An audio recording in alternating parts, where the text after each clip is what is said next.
water security is under great risk, is what the experts say.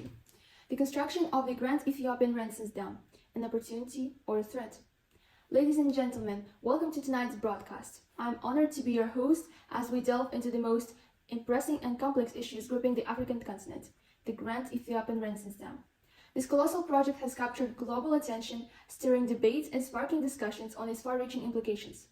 Tonight, we aim to dissect the multifaceted dimensions of the GERD, exploring both its promises and perils for the management and control of the Trans-Boundary Nile River Basin. Now I want to give the words to our independent political expert.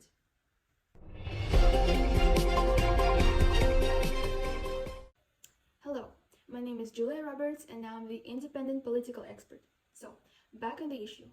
The construction of the Grand Ethiopian Renaissance Dam could further complicate the relationship between Ethiopia and Egypt, which respectively consider the project as a necessity and as a threat. For Egypt, the Nile acts as a significant part of its national identity, history, and culture. The construction of the GERD challenges this identity, which caused immediate opposition and escalation of the conflict, as Egypt raised the issue in the UN Security Council, further underscoring the significance and depth of the conflict. In addition, according to IFRAM 2023, Cairo immediately opposed the project when it was first announced in 2011 by Ethiopia.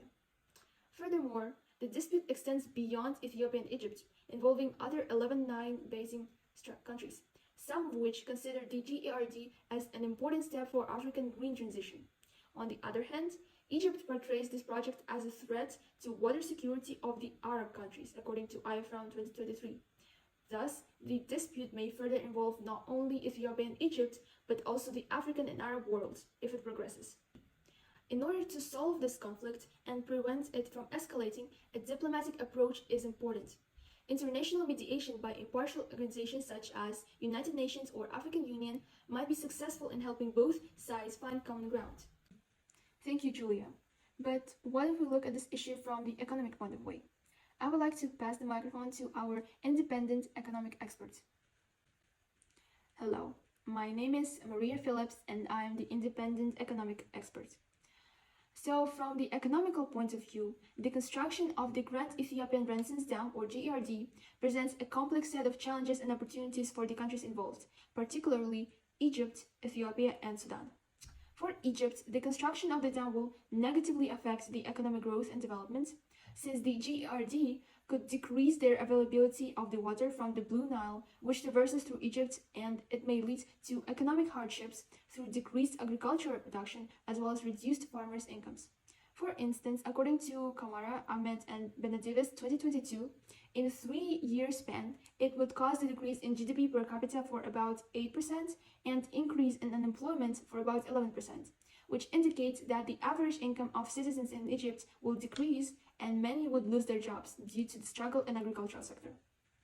Although, on the other hand, for the downstream countries such as Ethiopia and Sudan, the Grand Ethiopian Renaissance Dam will provide many benefits in developing economy, because Sudan will be able to develop its hydropower, which would lead to an average increase in GDP up to 66 billion euros by 2060, according to Ranjan 2024.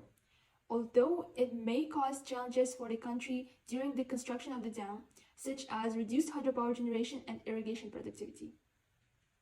The solution to prevent the decline in the economic development of Egypt is to cooperate with Ethiopia and adapt its irrigation pattern according to Ranjan 2024, which could also lead to an increase in the GDP of Egypt. Thank you very much for your answer. Now I would like to pass the microphone to our expert environmentalist that will talk about the ecological side of this issue. Good evening, dear viewers. My name is Eva Williams and I am the environmental expert on this news program. So, if we look at the issue from the ecological point of view, the sediment bottom of the Nile River is already heavily polluted by various chemicals from municipal, agricultural, and industrial wastewater, some of which, if not filtered, can be permanently embedded into the bottom of the river. Some of these pollutants include heavy metals such as cadmium, nickel, chromium, copper, lead, and zinc. And building the dam will only worsen the ecological state of the Nile River, because the mega dams that are built on the river disrupt the natural flow that helps to wash out all of the toxins and heavy metals from the bottom of the river into the Mediterranean Sea, which will cause the pollutants to build up, according to RAFIA 2023. In addition, The construction of the dam brings the risk of impacting fish, aquatic plants, and biodiversity downstream due to the possible changes in water temperature, salinity, and oxygen content, according to Al Egypt and Bashir 2021. For instance, the fish that inhabit the Nile River are Nile perch, bolty, barbel, several species of catfish, elephant snoutfish, tigerfish, lungfish, mudfish, common eel, and the spiny eel, according to Britannica 1999. So for the solution, there are several possible solutions. So on one hand, in order to prevent the deterioration of the pollution of the Nile River basin, the construction of the Grand Ethiopian Renson Dam is advised to be stopped. In addition, since the Nile is a transboundary river, the countries that are located near the Nile basin, especially Egypt, Sudan, and Ethiopia, need to collaborate to create programs for monitoring and minimizing waste dumping, as well as decontaminating wastewater before releasing it into the Nile, according to Lashitu and Gebeyehu 2020. But on the other hand, the dam may also have a positive effect on the ecology by providing an alternative energy source that would decrease the demand for biomass, which consequently would contribute to the solution of the deforestation problem, as the trees are the main source for biomass fuel. In addition, according to Lashitu and Gebeyehu 2020, it should decrease the greenhouse gas emissions. Thank you, Eva, very much for your answer. And now I will pass the microphone to our social expert that will show us the social sides of the issue. My name is Adela Harman, and I am the independent social expert of this news program. And if we look from the point of view of a citizen in Egypt, the construction of the dam may pose a threat to the quality of life, since the rapid population growth intensifies the already high demand for water, especially in agriculture. And the GERD would drastically decrease the accessibility of the water in the upstream countries, such as Egypt. In addition, according to Lashitu and Gebeyehu 2020, it would significantly affect the income of the farmers, as agriculture sustains about 55% of Egypt's population. But on the other hand, if we look from the Ethiopia's perspective, the construction of the dam would benefit citizens of many downstream countries, such as Ethiopia and Sudan, because when completed, it will generate up to 6,450 megawatts of energy, benefiting 75 million people without electricity in Ethiopia. So, in order to solve this problem, firstly, the economy of the countries that are dependent on the Nile as the water source need to be diversified away from the agriculture to sectors that consume less water. This would mean shifting production patterns and possibly reallocating sources. However, this decision may also pose risks, such as increased dependence on food imports, if the agriculture would be underdeveloped. In order to encourage this shift among the farmers, the governments of these countries, such as Egypt, need to pay incentives to the farmers in order to keep their income sustainable, according to Lashitu and Gebeyehu 2020. Furthermore, solar-powered irrigation provides a viable option which addresses overall water, power, and food security. That is a very comprehensive answer, actually. Thank you very much.